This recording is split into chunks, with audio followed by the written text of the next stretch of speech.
When I started kindergarten, I was deeply disappointed by the lack of monsters. The building was low and beige and smelled like disinfectant and graham crackers. The walls were covered in smiling suns and laminated alphabets. Everything was rounded at the corners. Even the scissors were soft. It felt like a place designed to convince children the world was safe, which of course made me suspicious. On the third week of school, Mrs. Craven told us about the art closet. She said it the way adults announce procedures, calmly, casually. "As you know," she began, hands folded over her long skirt, "there's a mischievous ghost that lives in the art closet. It doesn't like to be disturbed. It plays tricks on children who sneak inside." The class froze. "It follows them home," she continued. "It smudges their drawings. It ruins their sand castles. It tangles their shoelaces. It hides their crowns." Elliot began to cry. Madison asked if it bit. Mrs. Craven smiled thinly. "Only if it's hungry." The class gasped. I felt delighted. A monster with a resume. Finally. The art closet lived in the darkest corner of the classroom. Not dark. Kindergarten rooms are incapable of true darkness. There was always pastel posters shouting about sharing and calendars insisting on the date. But that corner was quieter. The fluorescent lights hummed differently there, a lower tone, like a warning you could almost hear. There were two doors. The first led into the art prep room. A plastic child gate guarded it. Bright primary colors, like a cheerful fence around something we were not meant to pet. Sometimes, if Mrs. Craven forgot to close the door quickly enough, I could glimpse inside. Clothespins clipped to sagging lines, a pegboard studded with neat rows of metal pins, a tall industrial sink with a basin so deep I couldn't see the bottom. The sink bothered me. It was too large for fingerprints. Too serious. The second door, the art closet itself, was always closed. Always locked. Whenever Mrs. Craven went inside, she shut the first door behind her. Every time. As if one door was insufficient. As if something inside might slip through a single threshold. Naturally, I wanted to see it more. That night, I told my father. He was very good at turning mysteries into instructions. "Not everything in the world is safe for children," he said while slicing apples into precise crescents. "Adults lock things away because they're dangerous. We keep knives out of reach. We lock chemicals. We buckle seatbelts." He handed me a slice. "Your teacher might say there's a monster, because that's easier than explaining risk. Children understand monsters. They don't always understand danger." He smiled. He always made the world feel organized. Securable, containable, protectable. I nodded. That made sense. I finished the apple. When I told my mother, she did not smile. She was grinding spices at the table, stone against stone. The sound was circular, patient. "A transgression is paid with a consequence," she said. She did not look up. "Be aware whether your action is the transgression or the consequence." She always made the world feel hungry. The next day, I chose to see what would happen. During recess, while the other children built fragile kingdoms in the sandbox, I told Mrs. Craven I needed the restroom. Instead, I returned to the classroom. It felt different without children inside. The room exhaled. The fluorescent lights flickered once, a small correction. The corner waited. The child gate was latched, but not tightly. I stepped over it. The first door creaked when I opened it. Inside, the art prep room smelled metallic. Not paint, not glue, something older. Wet bits. The clothespins swayed though the air was still. The pegboard gleamed in rigid order. The sink loomed ahead, industrial and deep. I stood on tiptoe and peered inside. The basin was not filled with paint water. It was dark, thick. Something had dried along the rim in flaking brown crescents. I smiled. Interesting. Then I turned to the second door, the art closet. Up close, it looked ordinary. Beige paint, simple handle, locked. Kindergarten locks are designed to deter 5-year-olds who lack imagination. They are not designed to deter 5-year-olds who actively seek monsters. I had brought a paperclip. It took longer than expected. For a brief moment, I wondered whether my mother would consider this a transgression. Then the lock clicked. The door opened inward. The darkness inside was crowded.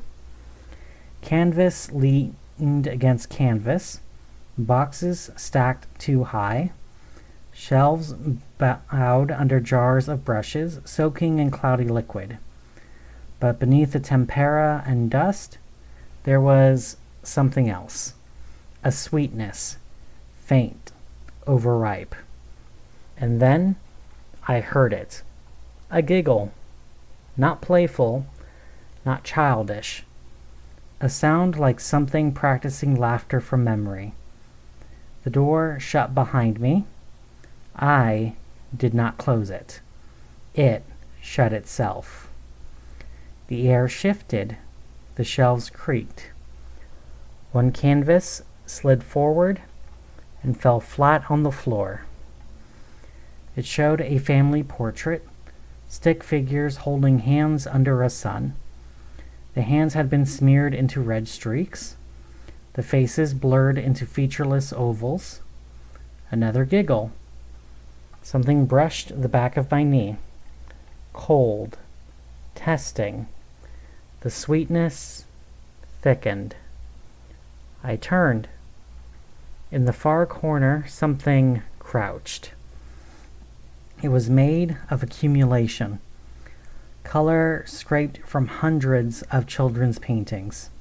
Reds too bright, blues too heavy, yellows curdled into greens, pressed handprints layered until they formed joints.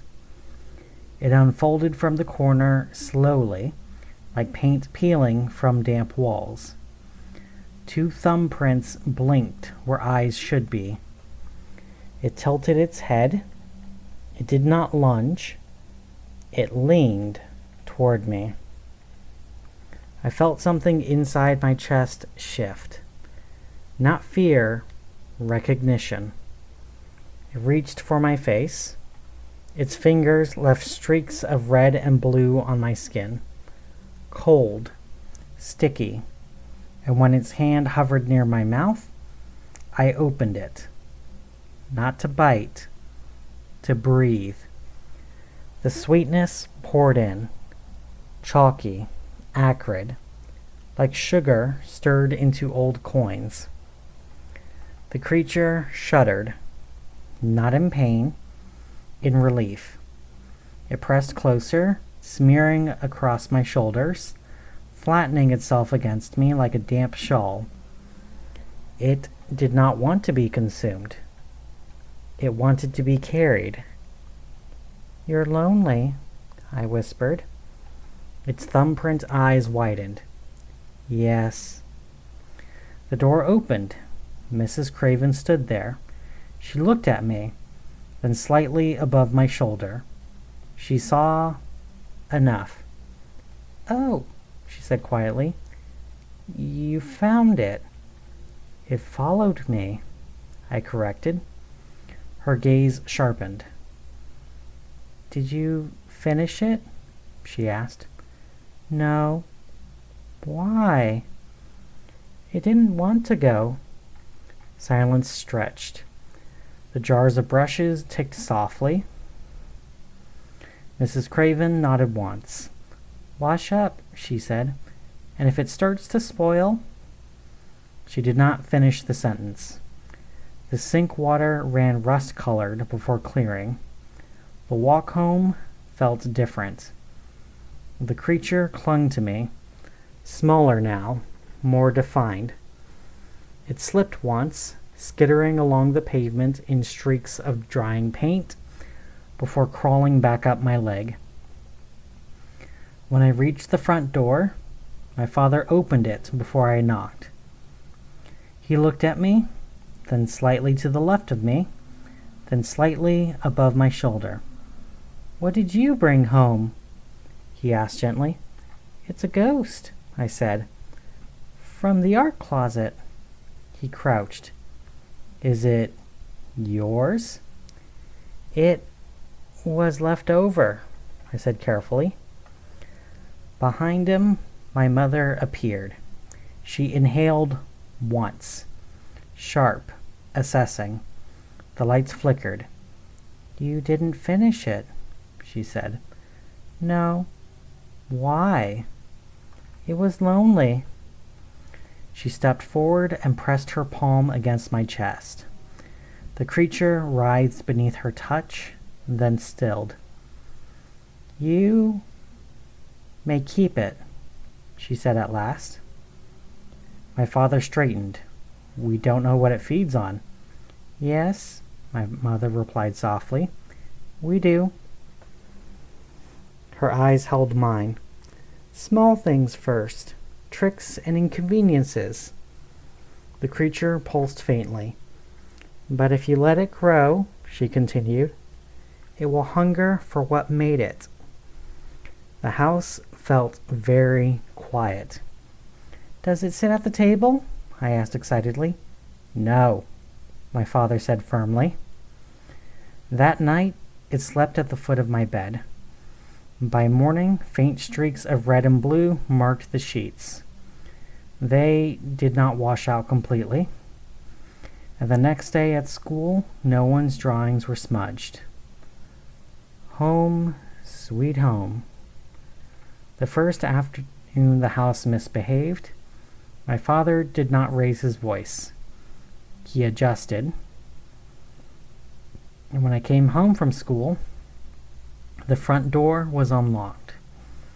That alone told me something was wrong. My father locks doors the way other people blink. Inside, the kitchen clock blinked 12. The stove timer shrieked into an empty room. A slice of toast had risen and burned itself into charcoal. Orange juice crept across the tile in a sticky, shining crescent. My father stood at the counter, holding a ruined saucepan. He looked at me, then slightly above my shoulder. "It has been busy," he said calmly. A drawer slid open, closed.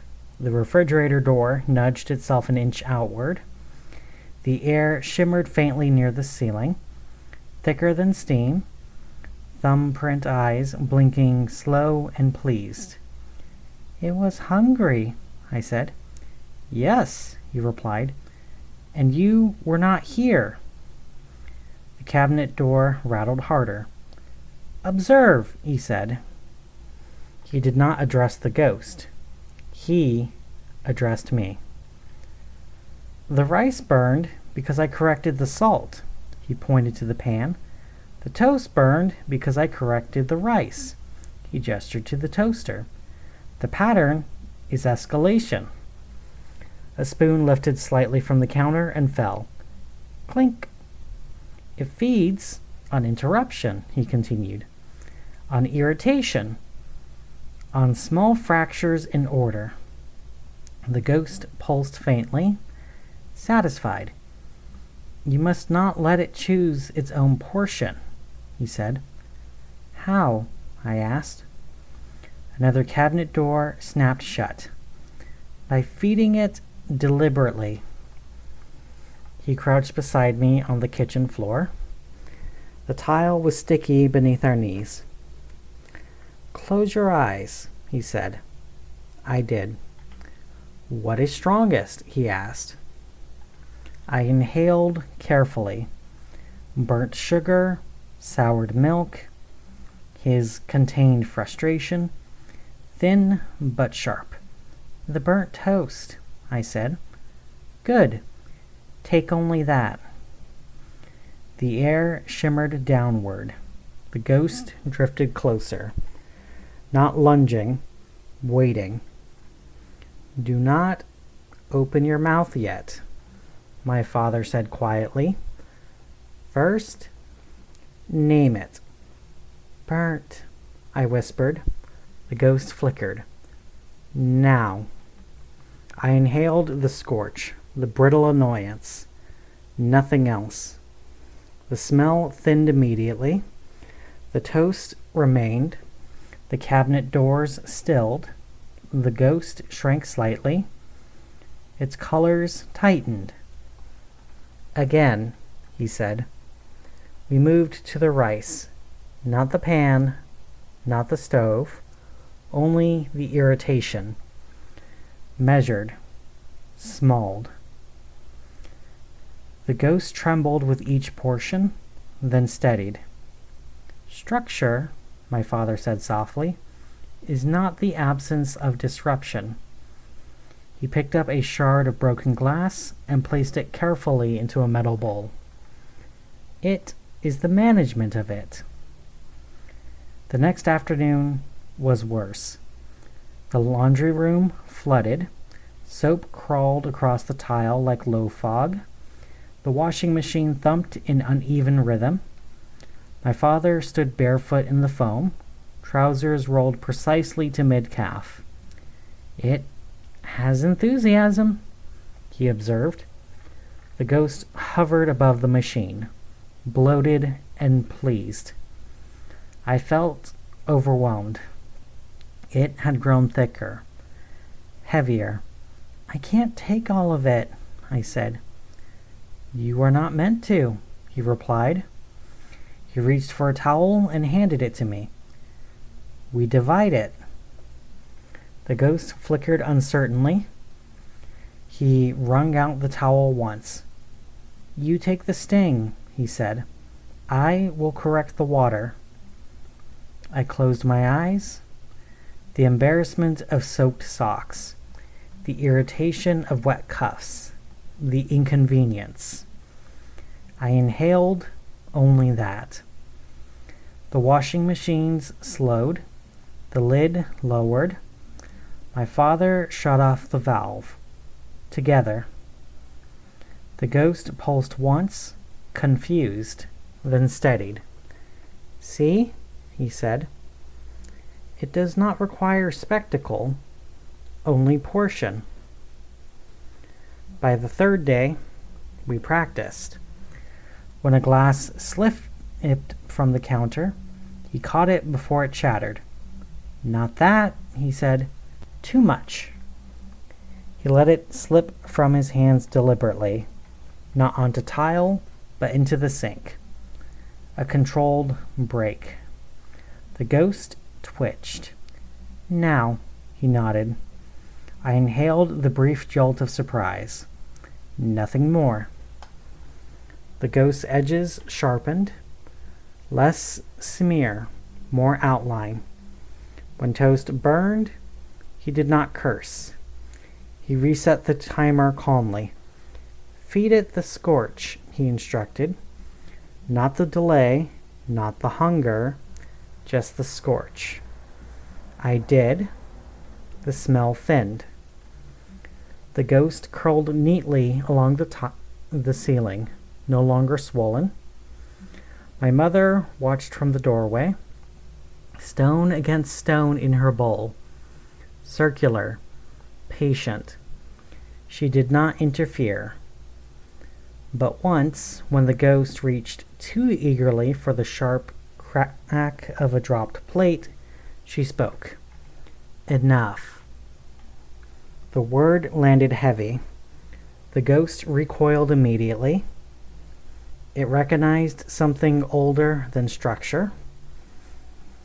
My father did not look at her, but he adjusted his stance slightly.